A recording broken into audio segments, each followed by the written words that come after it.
Yo, what's up? Welcome to another build guide. So today's build was actually inspired by Matt Hill, if you know him, if you watch him, alright? Maybe you already know. He actually played this build a couple of leagues ago. That was a fun build. I actually liked the idea but never tried. So I went for that and improved the build a little bit with the new Battlemage's Cry. So let's just start explaining. So first of all, Static Strike is a skill that you actually need to hit a target and then you will have a buff on you for a couple of seconds. Then you can just run around, don't do anything, just shield, charge or leap slam, whatever. And then you will just kill the entire packs with those lightning zapping around. Plus I'm using a Herald of Ash for mapping, which helps with the clear a lot. So that's how pretty much that works, but every like 5 seconds you actually need to hit a new target. So the main downside for the skill is super slow. It has something like 0.6 attacks per second. Very slow, like a turtle, alright. That's why in some scenarios, if there are like lots of monsters and you run out of your static strike charge, you need to go in and do that attack before getting yourself killed. So this build is not good for juiced map farming at all, but solid boss killer, just destroys the bosses. Just watch the clips at the background, alright. For some reason it did a lot. Probably Battlemage Cry is overtuned, something like that. Maybe that's gonna get nerfed, because the other builds also use Battlemage's Cry, but not much people actually plays Static Strike. So let's start explaining the mechanics. First of all, strength stacking build. Brutus lets Sprinkler the obvious choice.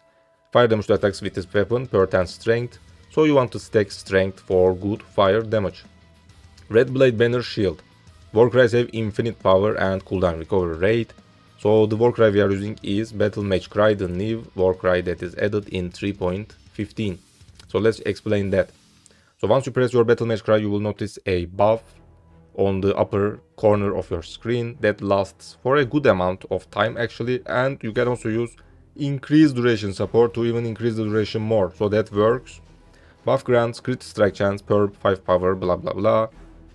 Increase and reduction to spell damage also apply to attacks at 25% of value, max 150. So because we are using Red Blade Banner Shield, you will always get those maximum amount. You don't even need to be near a monster, because that's what that shield does. So you will have that increase and reduction to spell damage also apply to attack all the time, plus that huge crit strike chance all the time. So that's what Battlemage Cry does.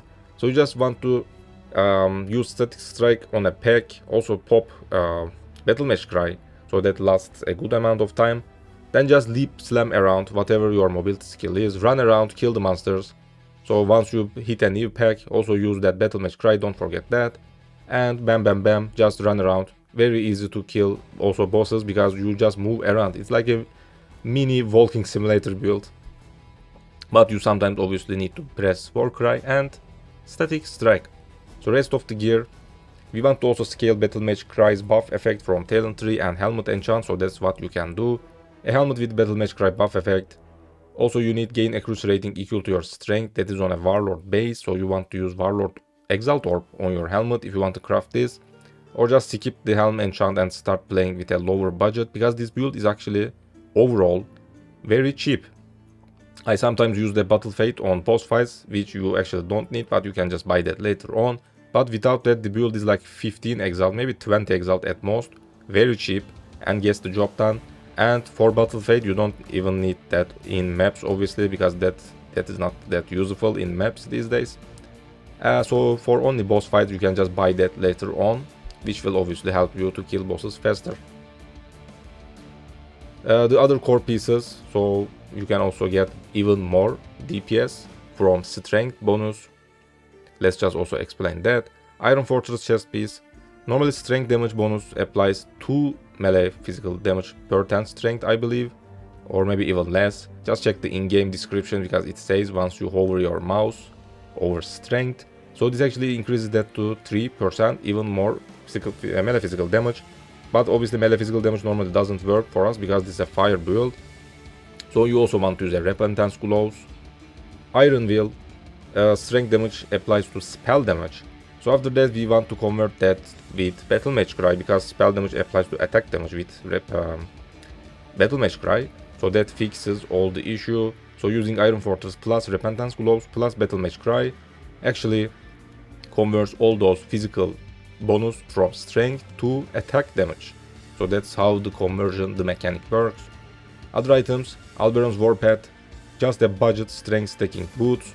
Rare boots are very expensive, that's why I didn't go for that. If you want to invest further into this build, get a rare boots with strength plus percentage strength, that is on hunter basis. But if you want to put movement speed, resist, those kind of stats, those boots are very expensive. That's why an Alberon's Warpath will just carry you through all game, because it just provides a lot of strength at a low budget. Astromantis Amulet, for those attributes, nothing to explain. Don't forget the Anointed. I picked Blacksmith's Cloud, or however it is pronounced, for some decent DPS. Rings, again same stuff, strength. If you need any intelligence or dexterity, this is also where you need to put them.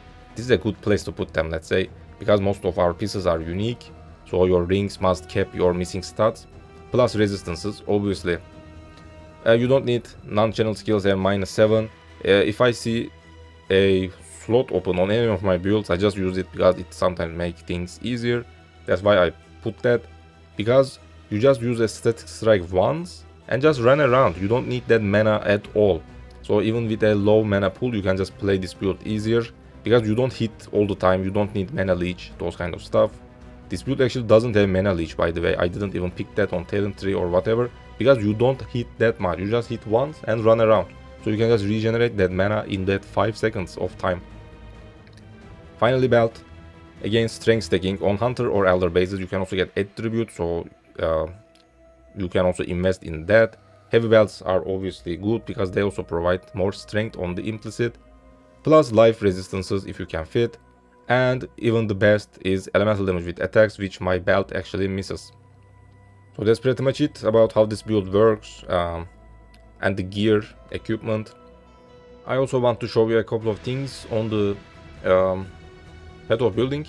Let's just also take a look at those, because this is an attribute stacking build. Most popular way to play these kind of builds is to make a long talent tree. So something like go like this. So like this, put an inertia jewel here, dexterity converted to strength. So all of these 10 dexterities are actually gonna be strength, and also there's 20 here, that's also gonna be strength. So this here provides lots of strength, as you can see. So we also want to go like this, a long way around. So at the final destination, this is actually wrong right now. This should be something like this. Let's just fix this, because I actually noticed that I did this wrong later on. Because you want to make the hat longer. Yeah, let's just fix this so you actually understand better. Bam. So as you notice, the way is very long, alright? So that's also why you need to put a split personality jewel, so you can have even more strength. And I also picked life, because this was the cheapest combination this build can use. There is also strength plus intelligence if you want to fix that intelligence issue. Maybe if you don't want to put it on your ring, because you will need lots of intelligence for, where's that? Repentance Gloves. 306 intelligence. So right now I have more than 300, so that is fine. You can also get a strength plus intelligence, alright, but that is a very expensive jewel. So split personality has increased effect per allocated passive skill between it and your class's starting location. So this is where Marauder starts. That's why you need a long talent tree, so you can have more benefit from this. Let's just check how much strength we got. More than 100. It actually says here probably 120 strength, lots of strength. So this is how to use this jewel. Get something with at least strength, alright, that is what you want. I'm using Secrets of Suffering, the interrogation jewel, because Ignite is pretty much useless in most of the builds. I wanted to convert that Ignite to Scorch. Scorch actually is a debuff, an ailment that lowers the target's fire resistance. You can just see that in game while fighting the boss. They just added that support, so you can see those kind of ailments effects in the game right now after 3.15. So while fighting a boss, you will notice a fire icon that will say something like 15%, 20%, whatever. So that is how much you penetrate, I believe. So a very good way to get some decent DPS. Other stuff are obviously strength stacking stuff, and I will also want to mention this, and that's gonna be it for this video. Lethal Pride, Timeless Shield, not Cluster. First of all, the commander doesn't matter, this has Kaom, but we are not getting any keystones. If I wanted to put it maybe here, that this Resolute technique will be something else, depending on the commander, but we don't need that for this build. So just get a Lethal Pride. You need to just trade some, just buy from people, trade back to other players, alright? Try to get a good one. So what does this jewel does? So first of all, if you want to edit this on your path of building, once you socket a Lethal Pride, it doesn't have to be your Lethal Pride, because you can do any adjustments that you want. Just right click on any of the notables, you can just add whatever you get in the game. So obviously buy the jewel, test it in the game, check your notables. So you can see this one has actually regenerate 1% life per second at the bottom line. Actually that is what my jewel was providing, that's why I edited it like this.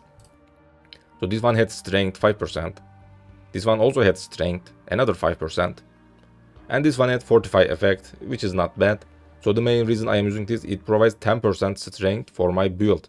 Plus Lethal Pride also provides strength on these small passives. You can see 2 strength on each of these small attribute passives.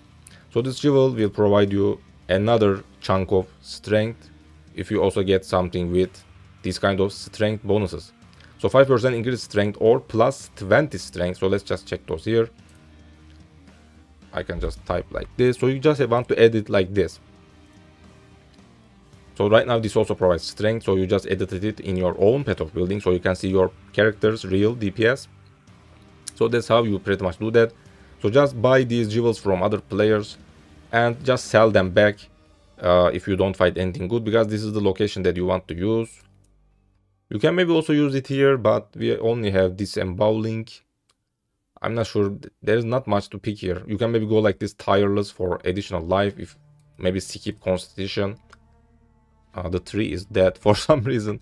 So yeah, you can also do that, pick maybe tireless, because if you put it here, it also, let's just also explain that, alright, so you can have a better understanding.